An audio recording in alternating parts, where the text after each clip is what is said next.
Poucas estrelas de Hollywood brilharam com tanta intensidade e causaram tanto fascínio quanto Joan Crawford. Por trás dos olhares intensos, dos figurinos impecáveis e do glamour controlado, havia uma mulher obcecada pelo sucesso, determinada a nunca mais voltar à pobreza de onde veio. Antes de se tornar o nome por trás de Mildred Pierce e da rivalidade lendária com Bette Davis, Joan construiu um império e uma persona. Essa é a história da mulher que reinventou a si mesma tantas vezes quanto o próprio cinema mudou de era. Joan Crawford nasceu como Lucille Fayette Soar, em 1904, no Texas. Embora ela própria tenha passado boa parte da vida mentindo sobre o ano e o local de nascimento. Seu pai abandonou a família cedo, e sua mãe se casou novamente, mas a nova figura paterna era abusiva. Joan cresceu em um ambiente instável, marcada por dificuldades e humilhações. Durante a adolescência, trabalhou como empregada doméstica e garçonete, sonhando em ser dançarina. Foi a dança que abriu a primeira porta, conseguiu pequenas apresentações em clubes, com o tempo, chamou atenção em concursos locais. Determinada, Lucille deixou tudo para trás, inclusive o próprio nome. Nos anos 1920, Joan se muda para Hollywood, onde a MGM a contrata após ver seu talento como dançarina. Ainda como Lucille LeSueur, ela começou em papéis minúsculos, figurando em filmes mudos. Mas seu nome era considerado estranho e difícil de vender. Então, o estúdio promoveu um concurso para renomeá-la, e o público escolheu Joan Crawford. Crawford logo virou sinônimo da nova mulher moderna dos anos 20, ousada, independente, de cabelo curto e atitude provocante. Ela foi o reflexo do espírito flapper. E filmes como Garotas Modernas, 1928, a transformaram em uma das estrelas mais promissoras da era do cinema mudo. Mas quando o som chegou, muitos acreditaram que seu tempo havia acabado. Joan, porém, tinha algo que poucos tinham: disciplina e vontade de se adaptar. Na década de 1930, Joan já era uma das mulheres mais poderosas do estúdio. Trabalhou ao lado de nomes como Clark Gable, e os dois chegaram a ter um caso fora das telas. Ela se reinventou, trocando o estilo de garota dançante por personagens mais sofisticadas, muitas vezes mulheres ambiciosas, decididas a subir na vida, um espelho da própria Joan. Entre seus maiores sucessos estavam Um Grande Hotel, 1932, Amor de Dançarina, 1933 e Mulheres, 1939. Mas também vieram as pressões. Joan era conhecida por sua obsessão com a imagem. Fazia questão de controlar cada foto, cada entrevista e até mesmo o ângulo das luzes nos sets. Chegava antes de todos e saía por último, sempre impecável.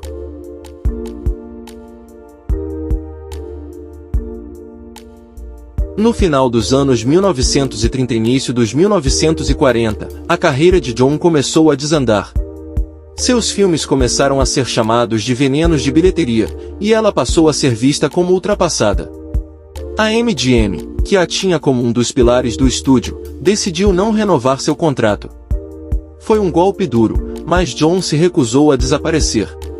Ela mesma dizia: se você quer ver o diabo cair, empurre uma estrela fora dos holofotes. Em 1943, ela assinou com a Warner Bros., e logo recebeu o papel que mudaria tudo, Alma em Suplício, 1945. A partir dali, ela se consolidou como uma das grandes atrizes dramáticas de Hollywood, com filmes como Moresque, 1946, Fogueira da Paixão, 1947 e Precipícios da Alma, 1952. Seu olhar intenso e sua postura glacial viraram sua marca registrada, o olhar que parecia atravessar a tela e julgar o espectador. Em Alma em Suplício, ela vive uma mulher que, após o fracasso do casamento, decide construir sozinha um império para dar à filha a vida que nunca teve. Era uma história de força, ambição e sacrifício, e, de certa forma, era a própria biografia de Joan Crawford. Durante as filmagens, ela se jogou no papel com intensidade total. Repetia cenas até que a emoção parecesse verdadeira, ensaiava expressões no espelho, e chegou a discutir diretamente com o diretor Michael Curtiz, que, no início, nem queria ela no elenco. Mas quando o filme estreou, as críticas foram unânimes. Joan Crawford estava de volta, e em sua melhor forma. O público se apaixonou. A crítica se rendeu. E no Oscar de 1946, ela foi indicada a melhor atriz ao lado de nomes poderosos como Ingrid Bergman e Jenny Tierney. Mas então, algo inesperado aconteceu. Na noite da cerimônia, Joan não apareceu. Ela alegou estar doente, com uma forte gripe, e ficou em casa, em sua mansão em Brentwood, deitada em uma cama impecável, cercada de flores e lençóis brancos. A imprensa achou estranho, alguns acharam teatral, mas o que ninguém sabia é que Joan tinha medo de perder. Depois de anos sendo humilhada pela indústria, ela não suportava a ideia de encarar as câmeras se saísse derrotada. Quando o apresentador anunciou seu nome, o telefone de sua casa tocou. A equipe da Warner Bros. Avisava, ela havia vencido. Imediatamente, fotógrafos e repórteres foram autorizados a entrar. Joan os recebeu perfeitamente maquiada, de robe acetinado, deitada na cama, com o Oscar nas mãos e um sorriso calculado. Era o renascimento de uma estrela, e uma das imagens mais icônicas da história de Hollywood. Anos depois, muitos diriam que tudo havia sido encenado, que a gripe era apenas parte de um espetáculo de autopromoção. Mas a verdade é que, para Joan Crawford, cada momento, até mesmo a doença, era um palco. E naquela noite, ela deu sua performance mais inesquecível. Depois de conquistar o Oscar com Alma em Suplício, Joan Crawford provou que ainda tinha fôlego, mas Hollywood é cruel com quem envelhece, especialmente com mulheres. Nos anos 50, ela lutava contra o tempo, contra os executivos dos estúdios e até contra a própria imagem que havia criado. Ainda assim, Joan conseguiu se manter relevante com atuações fortes em filmes como Harry e Craig, 1950.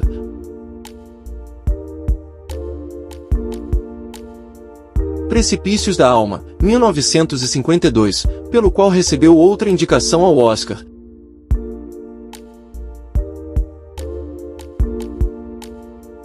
E Johnny Guitar, 1954. O faroeste psicológico que, embora polêmico na época, mais tarde se tornaria um clássico cult. Ela era exigente, perfeccionista e controlava cada detalhe da produção. Os diretores sabiam, trabalhar com Joan era trabalhar sob vigilância. Mas o resultado era sempre o mesmo, uma performance poderosa, com aquele olhar frio e intenso que se tornaria sua assinatura.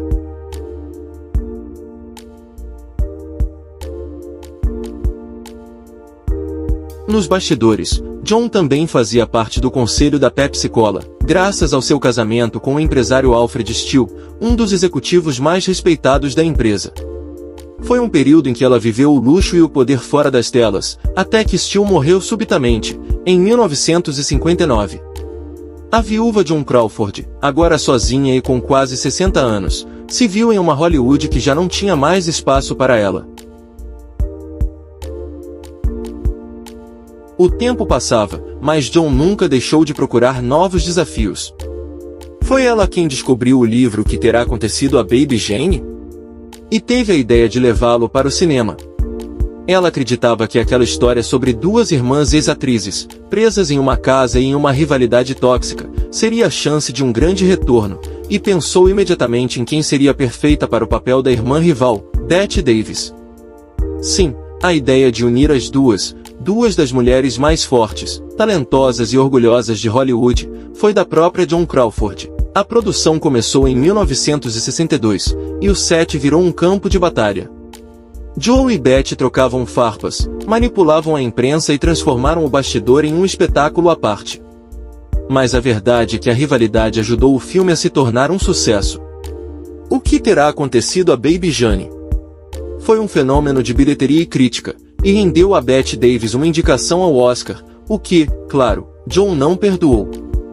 Quando percebeu que Bette tinha chances de ganhar, Joan secretamente entrou em contato com outras indicadas e se ofereceu para receber o prêmio em nome de qualquer uma delas, caso ganhassem. E foi o que aconteceu. A vencedora foi Anne Bancroft, que não pôde comparecer, e quem subiu ao palco para receber o Oscar? Joan Crawford, com um sorriso triunfante e olhar de vingança. Era o auge de uma guerra fria hollywoodiana, e o último grande ato de sua carreira.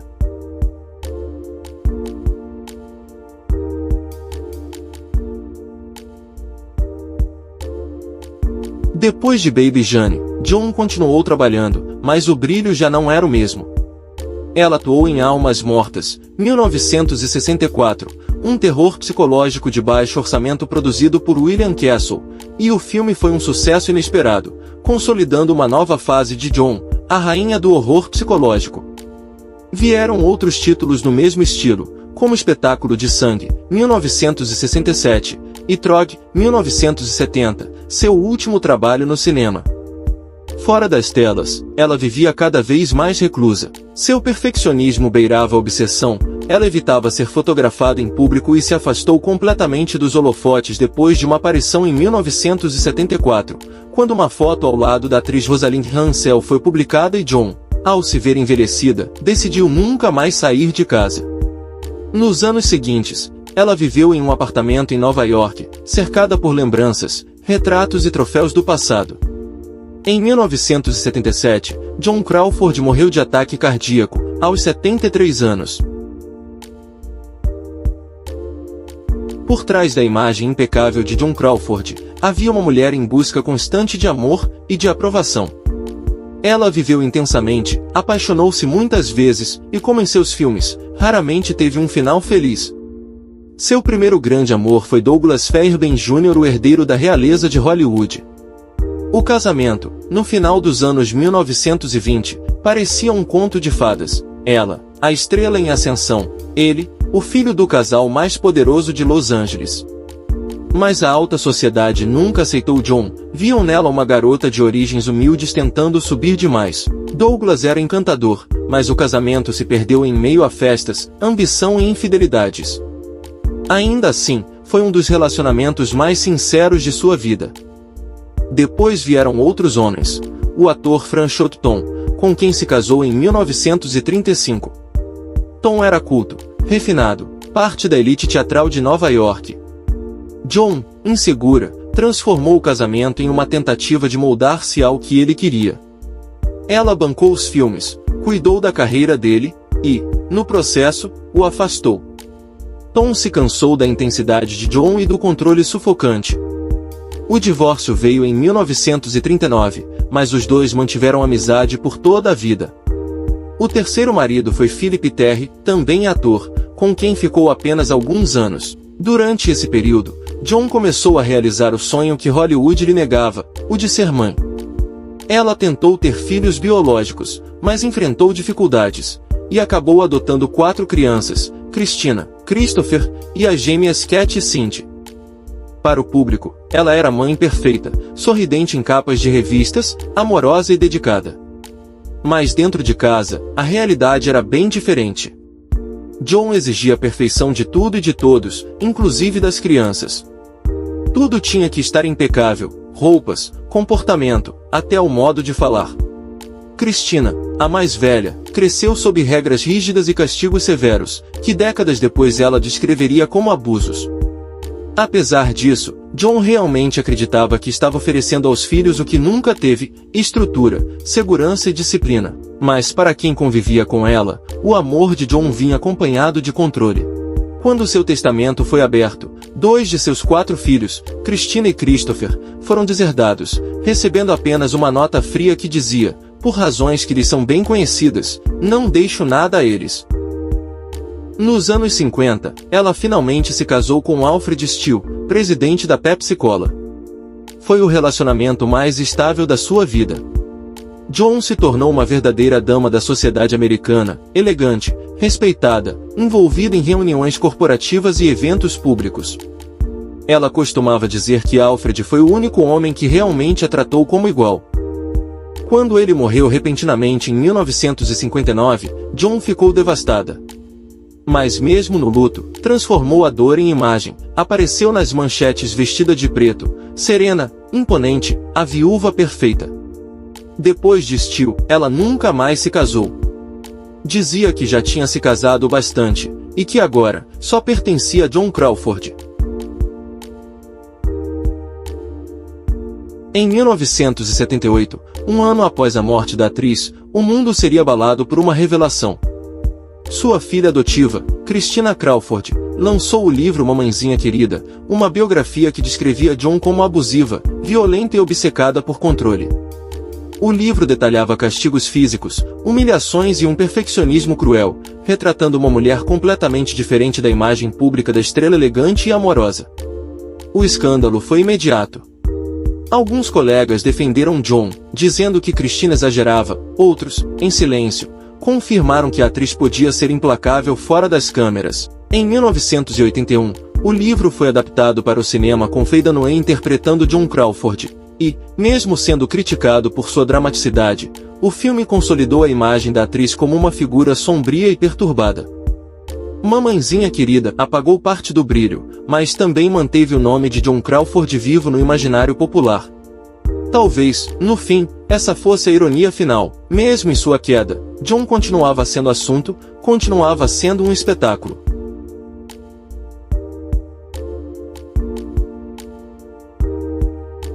John Crawford viveu como quis, com disciplina, força e uma vontade inabalável de vencer. Do anonimato à glória, da glória à decadência, e da decadência à imortalidade. Ela criou uma imagem de perfeição tão intensa que nem a morte conseguiu destruir. Talvez seja por isso que, ainda hoje, quando vemos aquele olhar cortante na tela, sentimos que ela está ali, julgando o mundo que tanto tentou controlá-la.